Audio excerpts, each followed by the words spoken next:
Rock Brasil entrevista Abdula. Abdula, eu queria saber onde você nasceu, onde você cresceu e qual a sua religião. Cara, eu nasci em São Gonçalo, nasci, especificamente em Niterói, no Hospital dos Marítimos, Morro dos Marítimos. Nasci por volta de meia-noite e um, mas aí na certidão tá 11 uns quebrados, né, dia 31 de agosto, né, de 1962, ou seja, eu tenho 56 anos e eu vivo em São Gonçalo até hoje, né, nunca saí de lá, né, e eu sou evangélico. Uhum. E quando você crescendo, lá, qual eram as suas influências musicais, assim? O que que você ouvia? Qual era o tipo de som que rolava? Bom, até uma certa idade, até os 13 anos mais ou menos, 13, 15 anos mais ou menos, eu fui muito influenciado pelos discos que meu pai ouvia, Uhum, né. Meu pai ouvia muito Aguinaldo Raiol, Aguinaldo Timóteo, Nelson Ned, Nelson Gonçalves, Moacir Franco, essas coisas.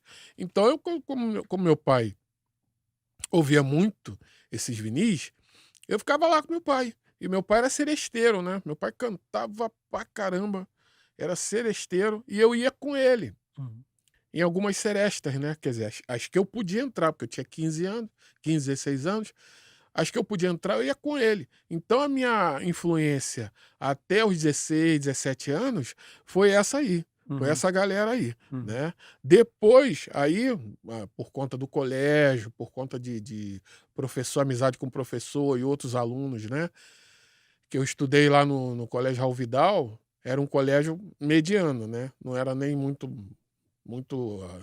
ralé, digamos assim, nem muito alto nível, não era muito baixo nível, também não, era mediano. Então, por conta de amizade de alguns professores, alguns alunos e tal, eu comecei a conhecer outros estilos musicais. Tinha um programa chamado Inglês com Fisk, que tinha aquela bolinha, né, tinha um amigão meu, um parceiro meu brother, o Marco Antônio. O Marco, ouvia muito essas músicas, foi ele que me apresentou esse universo aí. Aí, por conta disso, eu comecei a deslanchar e a ouvir outras coisas. uhum. E aí, quando que você começa a cantar, assim? Isso aparece em que você com quantos anos? Eu comecei a cantar mesmo, amadoristicamente, foi com a partir dos 22 anos, 21, 22 anos. Eu cantava mais na escola, né, Uhum, cantava na escola. Depois eu fui para a igreja católica, né, comecei a ouvir aqueles cantos gregorianos, né, maravilhosos, aquela coisa, parecia que estava no céu, aquela coisa assim. E tinha um padre perto da onde eu morava, que o padre Ângelo, né, já tá com Deus lá. E o padre me apresentou os cantos gregorianos, né. Quer dizer, a intenção dele era me levar pra música sacra. Mas aí eu comecei a ouvir outras coisas também, paralelamente, né. Então eu comecei a cantar nas festas juninas, comecei a cantar, assim, amadoristicamente. Depois teve um amigo, o Foster, e teve um outro parceiro que que me apresentou ao DJ Malboro, né. Aí eu já cantava mais ou menos em barzinho, alguma coisa aí, lá para os 25, 26 anos. Me apresentaram para o primeiro DJ Marcão, depois o DJ Malboro. Aí o Malboro me ouviu e resolveu investir uhum. em Ma mim, né. mas antes, qual era o repertório que você cantava? Era só música americana, cara. Tipo o quê? Eu cantava muito Sam Cooke, cantava muito James Brown, cantava muito Sly and Family Stone, cantava mais essa área Black aí, music. black music. E o detalhe é que eu não sabia inglês, eu não falava inglês, eu decorava os fonemas e cantava ali. Depois, que eu não tinha grana, né, para estudar e tal, ou fazer uma coisa ou fazer a outra. Aí depois que eu comecei a trabalhar, arrumei um emprego legal e tal, eu resolvi fazer um curso de inglês. Eu me matriculei, assim, no melhor dos piores, né, mas aí eu estudei 4 anos e tal, aí comecei a entrar em contato mesmo com a língua, né. Uhum. Mas eu cantava mais era música americana. Conheci o MPB, conheci o Ivan Lins, conheci a Regina, a Elis Regina, né, Milton Nascimento, por conta de outra galera também estudando aquela coisa Fagner e tal, fui conhecendo essa galera, mas a minha paixão mesmo era a música americana. Uhum. E aí o Marlboro vem para você e Isso, Marlboro 1985, 84, 85, eu conheci o Marlboro, comecei a frequentar os bailes com ele, né, e até então ele não sabia que eu cantava, né, eu era dançarino, tinha um grupo de dança, e até então ele não sabia que eu cantava, né. Aí tinha um grupo, tinha um programa chamado Trop Music, na Rádio Tropical FM, dirigido pelo DJ Marcão, e o Marcão nos viu dançar, resolveu pegar a gente para acompanhar ele nos bailes. Quem fazia a sonorização era o DJ Marlboro. uhum, Aí ele me apresentou ao Marlboro, a gente ficou amigo, comecei a frequentar os bailes com o Marlboro, e só tipo 1 ano e pouco depois é que ele começou a saber que eu cantava, porque eu tinha uma amiga nos Estados Unidos que eu fiz uma música para ela, né? International Romance. Aí eu mostrei pro Marlboro, caramba, vamos fazer essa música aí. Aí ele contactou uns amigos meus, uns amigos nossos, né? O Humberto Melo, o Alfredo Kramer, e juntos, graças a essa música, juntos, nós fizemos um grupo chamado Funk Firmeza. Isso era em 1987, né? Já caminhando para 88. Então, o Funk Firmeza, o Marlboro levou o Funk Firmeza para se apresentar em alguns bailes. Nessa época, o Marlboro estava experimentando umas coisas na bateria eletrônica que o Hermano Viana tinha dado para ele, né? E já estava experimentando umas coisas. Então, o Marlboro levou a gente para fazer umas experiências com os bailes, nos bailes. Eu cantando e os caras tocando, né? Eram 2 teclados e uma voz. E aí foi ele fazendo as experiências dele e tal, até chegar no final de 88, que chegou na Mulher Feia, uhum. Mas isso você cantando inglês, cantando em inglês, cantando inglês. cantando em inglês. Aí o Funk Firmeza, né, tinha umas coisas cantando em inglês, mas em português mesmo, foi só a Mulher Feia. Mulher feia. Foi a Mulher Feia. E como 1988 para 89. e aí como foi isso? Como foi esse processo? Tinha a Melô da Mulher Feia é uma versão de uma outra versão, né? Que é um grupo chamado Two Live Crew, uma música chamada Do I Did It, que era de um outro grupo anterior, de 1960 mais ou menos, eles fizeram uma versão. E nessa época, os bailes que veio que era o soul, depois disco funk, depois funk. Nessa época, as pessoas ouviam as músicas tudo em inglês, eram todas 100% em inglês. Aparecia uma coisinha ou outra em português, mas ninguém dava tanta importância, era mais em inglês, né? Então apareceu as músicas que tocavam, os sucessos que tocavam, as pessoas convertiam aquilo para a sua própria língua, né? Por exemplo, tinha uma música que tinha um teclado, era só um teclado, a melodia é pam pam pam param pam pam param pam pam pam pam param pam pam param pam. O pessoal vem fazer na mão para ver se vai dar, vem fazer na mão para ver se era uma provocação para outra galera. E acostumou as galeras, cada uma gritando, faz seu grito de guerra, sou da Otto, eu sou da roça, uma parada assim. Uhum. Os DJs começaram a observar isso, né? E as músicas que tocavam bastante, todas elas, pelo menos o refrão, eram convertidas. O pessoal sempre tinha uma frasezinha em português. O Do I Did It foi isso. O pessoal, mulher feia, chupa e dá entendeu? Aí a galera começou a cantar isso. O Marlboro sacou a parada. Já tinham outras rolando, eram várias músicas, cada uma com uma frasezinha. E nos programas tinham as melôs, que a gente chama de melô, né? Melô da Mulher Feia, melô do quebra-vidro, e por aí vai. que eram músicas que o pessoal batizava devido a uma característica qualquer na música. E os DJs já tinham, o Rafael já estava de olho nisso aí, né? Tinham outros DJs.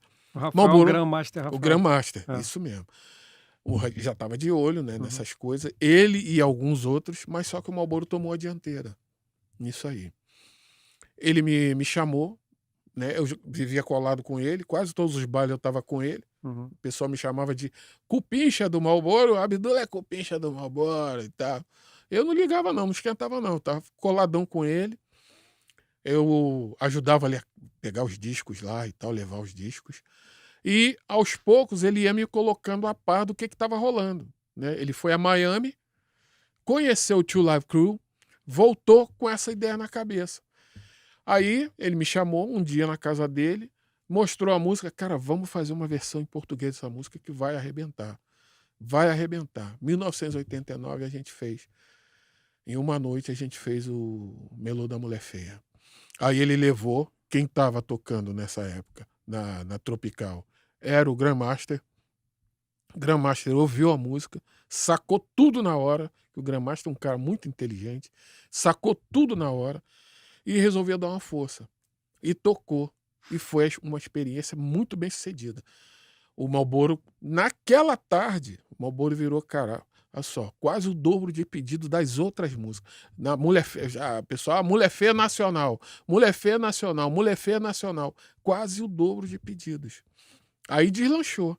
Aí a gente começou a abrir picada no meio do mato, no meio da floresta lá.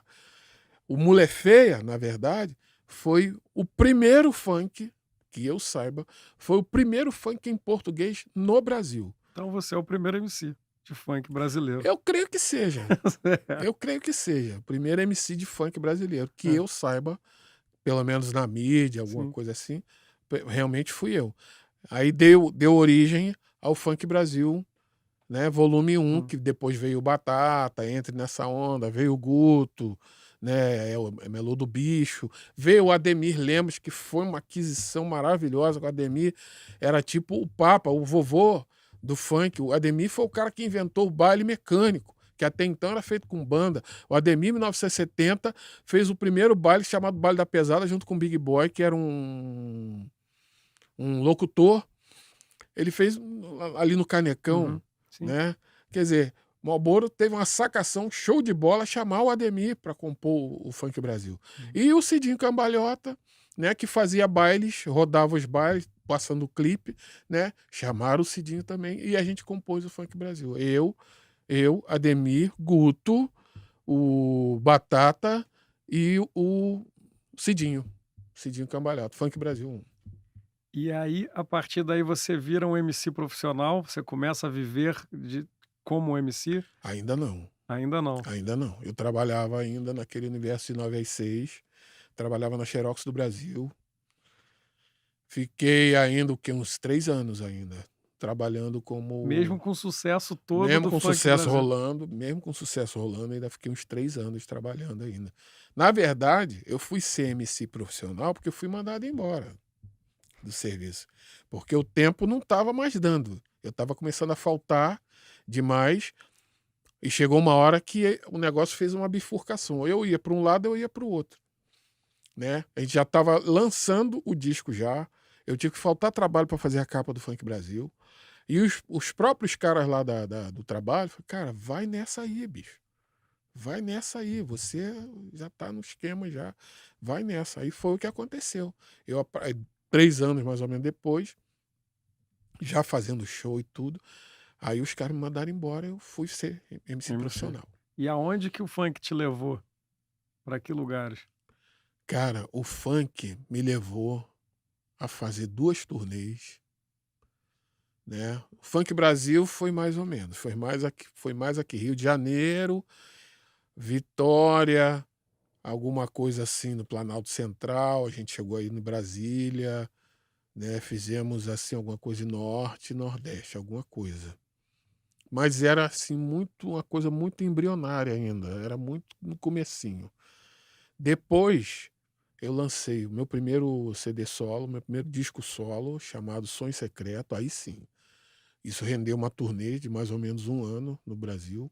Depois eu lancei o segundo CD, que foi o Depende de Nós, que rendeu a segunda turnê no Brasil. Aí sim, aí eu virei um cantor profissional. Eu Uhum. deixei de ser MC para ser o Abdullah mesmo, né? Aí sim, aí eu comecei a virar um profissional de fato.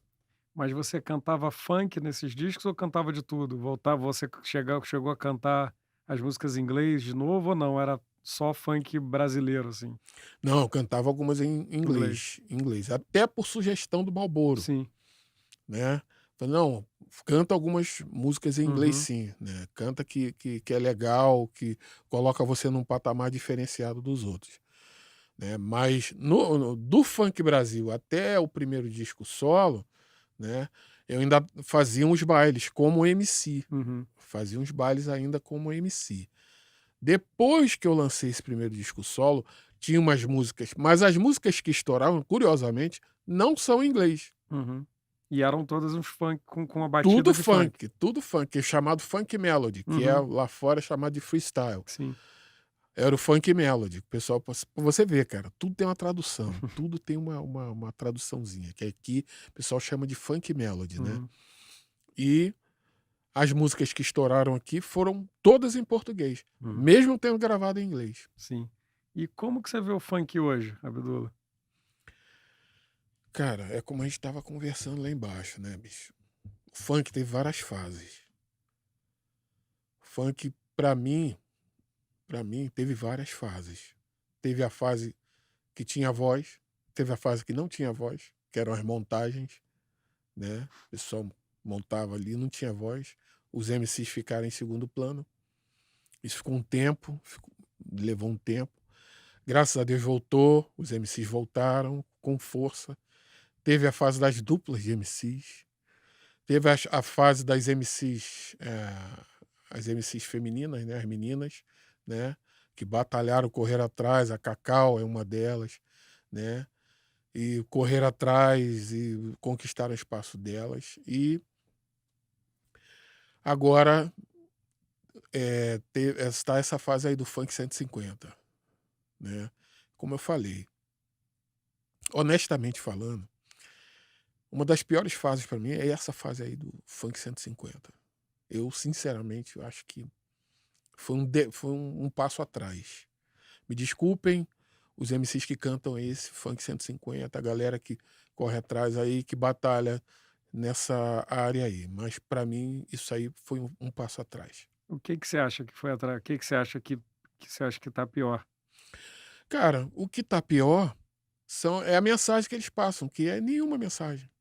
Antes, antes, o funk tinha mensagem, sabe? Só quero ser feliz, andar tranquilamente na favela onde eu nasci. Isso é uma mensagem. Isso é uma mensagem, isso é uma história de uma galera que, né? Tinha o Claudinho Bochecha, que o Bochecha tá aí até hoje, graças a Deus, batalhando até hoje, graças a Deus, né? Tinha o Willy Duda, né? Que o mal ou bem era uma mensagem. Mas qual é a mensagem que esse funk tá passando aí? A não ser eu vou pegar, que eu vou toma, toma, toma, pega, pega, pega, senta, senta, senta. Parece um eco, parece uma coisa, parece um mantra. Um eco que bate na parede e volta para você e não te acrescenta coisíssima nenhuma. Então, honestamente falando, eu sinceramente abandonei esse cenário. Continuo frequentando alguns lugares, eu vou a alguns lugares, mas se o pessoal me pede às vezes para escrever, porque eu sou cantor e compositor, pela graça de Deus, mas o pessoal ainda me pede para escrever umas coisas, mas nessa área especificamente, nesse estilo especificamente, falo: olha, eu até escrevo, mas eu vou botar a minha letra.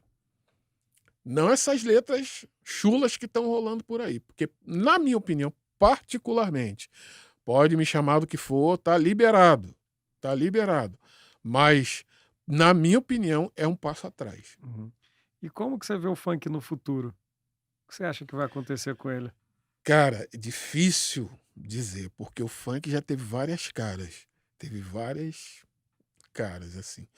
Eu espero que o funk no futuro descambe mais para o lado como era antes, sabe? O lado Miami, sabe?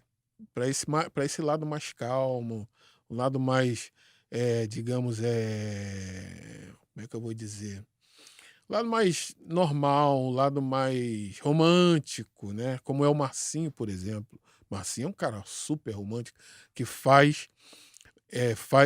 ele é um MC, continua MC até hoje, né? O cara é ouvido pra caramba. E os funks dele, o quê? É uma coisa sensual, não deixa de ser sensual, é uma coisa romântica, que faz bem aos ouvidos e tem aquela batida característica do funk, entendeu? Eu acho que se o funk enveredar por esse caminho, estilo Marcinho, tá de bom tamanho pra mim. Tá de bom tamanho. Abre até um precedente, no caso, pra gente continuar cantando funk melody. Porque o que está acontecendo, tem uma cena paralela que está se desenrolando aí, que é a volta do freestyle, né? O Stevie B teve aí, fazendo o Baile dos Sonhos, trouxe a Trinier, ou Trineri, e agora está trazendo mais uma galera aí, está tentando ressuscitar o funk melody. Eu acho, de repente, o funk melody botando a cabecinha para fora, pode até abrir uma janelinha, no caso, para os cantores voltarem, né? O pessoal do Copacabana Beat, né? E outros, o pessoal do You Can Dance, a galera do You Can Dance, e outros aí. Eu acho que o futuro do funk, se descambar para esse lado, para mim, tá de ótimo tamanho. Eu vou aqui fazer uma pergunta do passado, na cronologia aqui do passado, só uma pergunta que eu esqueci. Como é que foi gravado o Melô da Mulher Feia? Você lembra? Lembro, falei para você que ia falar tudo. A Melô da Mulher Feia foi gravado num gravador Fostex, 4 canais, emprestado na casa do Marlboro. Tudo emprestado, Uhum. tudo emprestado. Foi um gravador Fostex, 4 canais na casa do Marlboro, microfone emprestado e tal. Depois, a gente pegou, gravamos com disco e tal, aquela coisa. Depois, apareceu um outro camarada que nos ajudou muito, sabe? O Armandinho, Armando Mendes, que nos ajudou pra caramba, sabe? Foi um divisor de águas, assim, que era um cara produtor, Uhum. hoje ele é engenheiro de áudio. Ele nos ajudou, ele se interessou pra caramba, se interessou por mim, pelo Marlboro. Ele já tinha um estúdiozinho e ele nos ajudou pra caramba, sabe? Ele tinha acabado de comprar uma bateria eletrônica, uma SP 1200 da Roland, se não me engano, que fazia sample, Uhum. né? Era um tempo curtinho de sample, mas o Marlboro, com a perspicácia dele, emendou, gravou uma primeira parte, pá, pá, pá, pá, pá, pá, pá, pá. Aí juntou e a gente gravou o Melô da Mulher Feia propriamente dito Aqui com foi pro álbum, foi pro disco. aqui Pro foi disco pro no disco. estúdio dele. Aqui foi pro disco, no estúdio do Armando. O Armando foi de grande valia pra gente, ajudou muito a gente. E isso rendeu pro Marlboro, mais tarde, um cargo de divulgador lá na Poligram. Foi por causa do Funk Brasil que ele foi para lá. Então, ele foi tendo contato com um monte de outras coisas. E o funk virou o que virou. Hoje, passou por essas fases todas por causa do Marlboro também. Demais. E se você tivesse que enviar um funk para Marte, para uma pessoa daqui a 1000 anos escutar, pô, isso aqui era o... Qual música você acha que representa melhor o funk Brasil? Melhor ou para você?